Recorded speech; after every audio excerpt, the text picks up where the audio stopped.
As Joseph Smith left Nauvoo for Carthage, Illinois, his earthly ministry nearing its end, he looked back at the half-finished temple and at the homes and farms, and he said, "This is the loveliest place and the best people under the heavens." Joseph headed to Carthage with his brother Hyrum, where they would stand trial with 16 other men. The cause of this trial was due to men who had professed their undying loyalty to Joseph, but then later apostatized from the church and began persecuting Joseph and the saints.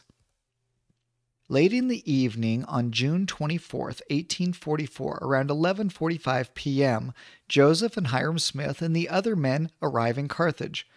That night they stay at the Hamilton Inn in the remaining 2 rooms that are available. All the other rooms were occupied, mostly by those men that in a few days would take the prophet and his brother's life. Those on trial with Joseph and Hyrum included Samuel Bennett, John Taylor, W. Phelps, John P. Green, Stephen Perry, Dimmock B. Huntington, Jonathan Dunham, Stephen Markham, William Edwards, Jonathan Holmes, Jesse P. Harmon, John Little, Joseph W. Coolidge, Harvey D. Richfield, Porter Rockwell, and Levi Richards. Dimmock Huntington was one of these men on trial with the prophet. He was released on bail with the others except for Joseph and Hyrum due to a second charge of treason being later added. Dimmock Huntington isn't really well known, but you may remember the story of when Joseph escaped from Liberty Jail and crossed the Mississippi. It was Dimmock Huntington that rowed the prophet across the Mississippi upstream. The account from the prophet is that he continued to offer to help Dimmock row, but Dimmock refused, saying that he had already been through enough while being incarcerated. Joseph saw great drops of blood coming from Dimmock's hands as he neared the shore. Dimmock, being a shoe repairman, also noticed that the prophet's boots were worn through. Dimmock told him that he would fix them. When Joseph saw Dimmock the next day, Dimmock gave him back his boots that were now all repaired, and the prophet said to Dimmock, "Everyone wants something from me, but you, Dimmock, have always been loyal and have never asked for anything. You always just want my life to be easier. Tell me what it is you want, and I will give you anything up to half of what I have." Dimmock said to him, "Joseph, all I want is for my family to be wherever you are in the next life." Joseph put his hand on Dimmock's shoulders and said, "Let it be so." Dimmock was always faithful to Joseph, as were so many others. Well, back to the martyrdom. As you know, Joseph, Hyrum, Willard Richards, and John Taylor were in the upstairs room in the Carthage jail on June 27th, a little after 5 o'clock. And Willard looks out the window to see an approaching mob of around 100 men. You know the story here. Hyrum is shot a total of 4 times. John Taylor is shot 4 times. Joseph attempts to jump from the window. Once on the ground, a man props him up against the well, and 4 men take aim and from 8 feet away shoot Joseph, who falls dead. Now let me give you some details that perhaps some of you haven't heard. One man jumps forward with a large Bowie knife to dismember Joseph so he can collect the bounty which is on his head. The man lifts up his arm to strike, and from a clear blue sky comes what is described by several folks, including those in the mob, forked lightning which strikes the man holding the knife and the 4 men that just fired at the prophet.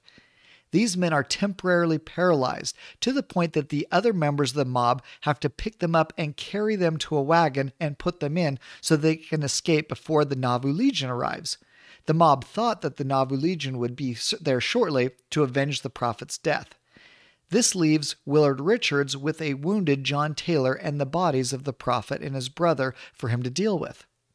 Not knowing exactly what to do, Willard Richards goes back to the Hamilton Inn, which is now empty except for the innkeeper, Artos Hamilton. Willard asks Mr. Hamilton for help, and they get his wagon and collect the bodies of the prophet and his brother. Willard is about to take the bodies back to Nauvoo, but Mr. Hamilton convinces him that that's no way to take his friends back to their family. Mr. Hamilton, who is not a member of the church, tells Willard that he has a sawmill in the back and will make some coffins for the 2 bodies. Willard agrees, and Artos Hamilton stays up through the entire night making some rough-hewn oak coffins for the prophet and Hyrum. The next morning they put the bodies in the coffins and Willard returns to Nauvoo. Emma, while grateful for the coffins they returned to Nauvoo in, commissioned some very nice mahogany coffins to be built for the permanent burial of the bodies. But knowing that some evil men may try to steal Joseph's body and claim the bounty, they decide to create a deception. Emma decides to use the 2 rough-hewn oak coffins, putting some sandbags and rocks in them, and they have a public burial of the sandbags in the Nauvoo City Cemetery. However, before those decoy coffins are buried, Emma has 2 of the blood-soaked planks of wood removed from the prophet's coffin. The actual bodies are buried in the Nauvoo house to keep them safe. Emma Smith has those 2 planks of wood cut into strips about 3 feet long by 1.5 inches square. There's about 12 or 16 of these made in total. These sticks, she gives them to the men who were most loyal to the prophet Joseph Smith throughout his life.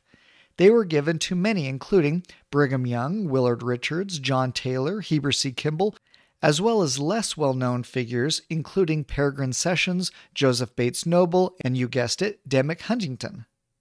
It was Demick Huntington that cleaned and prepared the body of Joseph for burial.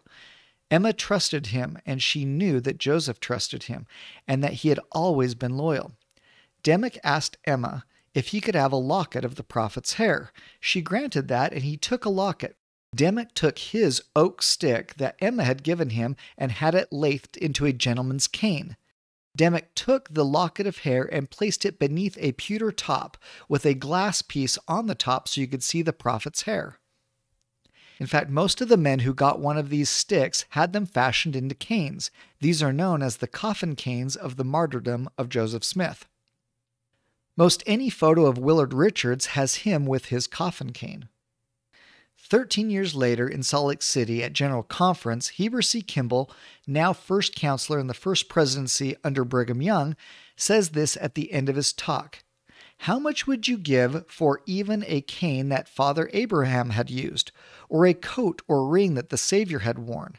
The rough oak boxes in which the bodies of Joseph and Hyrum were brought from Carthage were made into canes and other articles. I have a cane made from the plank of one of these boxes, so has Brother Brigham and a great many others, and we prize them highly and esteem them a great blessing. The day will come when there will be multitudes who will be healed and blessed through the instrumentality of those canes, and the devil cannot overcome those who have them, in consequence of their faith and confidence in the virtues connected with them. These canes have been passed down through the generations. You can see 4 of them at the Church Museum in Salt Lake City, another 2 in the Daughters of the Pioneer Museum. Others are in private collections such as this one, which was Demick Huntington's, which still has the prophet's hair that can be seen through the glass in the top. Now, what does this have to do with loyalty to God? Remember what Heber C. Kimball said, these canes could heal and bless those that hold them. I had the opportunity to hold this cane recently, and no, this is not a picture of me. That is from a BYU study of the canes. I'll put the link in the description down below if you want to read that. But when I was holding it, I felt so blessed with the gospel in my life because of Joseph, and I felt very strongly the continued desire to be loyal to the prophet Joseph Smith, just like the men were who had received these canes. See, several years ago, as I studied church history and the life of the prophet Joseph Smith in depth, I realized I had come to a fork in the road. With all that I had learned, and with much that lacks historical context and trustworthy accounts, I had to make a decision. I would never have all of the facts, many of which can't be relied upon. At the same time, there are some elements of our history that many people have difficulty with. I knew I would either have to spend the rest of my life apologizing for some of Joseph's actions with a little bit of embarrassment, or I could be loyal to the prophet and stand by him and with him. I knew that I could be a faithful member of the church either way, but I knew that this would be fundamental to the strength of my testimony. I decided that I was going to stand with the prophet and be loyal to him. Joseph Smith was and is the prophet of this dispensation, and I love that man. Those canes which were given to those most loyal to the prophet, one of them was being held by me, and I felt worthy to hold it. It was a wonderful experience.